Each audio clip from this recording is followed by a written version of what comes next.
Morning, magluto ako nga na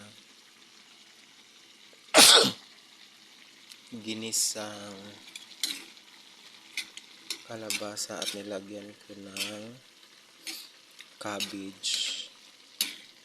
Tapos ang hinalo kong piniritong isda, piniritong barilis. Yan. Malapit ng maluto guys. Para pang agahan namin. Para mabata makakain ng gulay. Hindi palagi hotdog at ham. Kailangan minsan magulay-gulay din. Practice sila pagkainin. Yan. Guys, lapit ng maluto. Ginisang gulay. Ano lang, squash at saka cabbage.